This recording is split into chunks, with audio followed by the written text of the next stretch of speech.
आप देख रहे हैं रोशन पाकिस्तान न्यूज। आज पाकिस्तान पीपल्स पार्टी के चेयरमैन जनाब बिलावल भुट्टो जरदारी साहब, उनके साथ पार्टी का डेलीगेशन शहबाज शरीफ साहब के दावत पे तशरीफ़ लाए थे और मुल्क की जो सूरत हाल है उस पर दोनों पार्टी के रहनुमाओं ने तबादला ख्याल किया। पाकिस्तान मुस्लिम लीग नून और पाकिस्तान पीपल्स पार्टी ने इस बात पर इत्तफाक किया कि मौजूदा हुकूमत ने एक साल के अंदर पाकिस्तान की मईशत को और गवर्नेंस को इस सतह पे ला खड़ा किया है कि आज ये पाकिस्तान की सलामती के लिए ख़तरा बन चुकी है, गरीब आदमी के लिए ये जहर बन चुकी है। हुकूमत ने जो मुआशी बदइंतज़ामी की है और अपनी नाअहली इस शोबे में दिखाई है,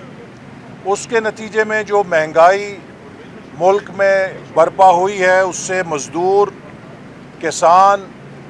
और गरीब और साथ साथ जो मुतवस्सत तबका है, मिडिल क्लास है, वो बुरी तरह पिस चुकी है और पाकिस्तान की सनत तबाह हो गई है, बेरोज़गारी फैल रही है। इसी तरह ज़राअत का शोबा इस हुकूमत ने खादों में, अद्वियात की कीमतों में इजाफ़ा करके तबाह कर दिया है, किसान बदहाल है और आलमी सतह पे पाकिस्तान को जितना तनहा इस हुकूमत ने किया है उसकी कोई मिसाल देखने में नहीं मिलती थी, जिसकी सबसे ताज़ा तरीन मिसाल UN ह्यूमन राइट्स कमीशन में कश्मीर जैसे मसले के ऊपर ये हुकूमत 16 वोट भी हासिल नहीं कर सकी। तो ये पाकिस्तान के तकदीर से खेल रहे हैं, पाकिस्तान के मुस्तकबिल से खेल रहे हैं। लिहाजा हम दोनों जमातें समझती हैं कि इस हुकूमत को घर भेजना मुल्क के लिए,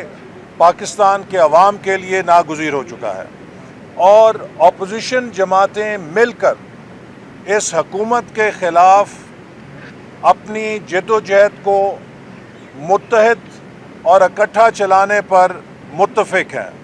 हम समझते हैं कि हम अपने इत्तेहाद के ज़रिए, यकजहती के ज़रिए इस हुकूमत से पाकिस्तान के अवाम को निजात दिलाएंगे। इसी तरह आज हमने इस बात पर भी इत्तफाक किया है कि JUIF की क़यादत के साथ मिलकर तमाम अपोजिशन जमातों को इस हुकूमत के ख़िलाफ़ मुश्तरका लाए अमल बनाना चाहिए।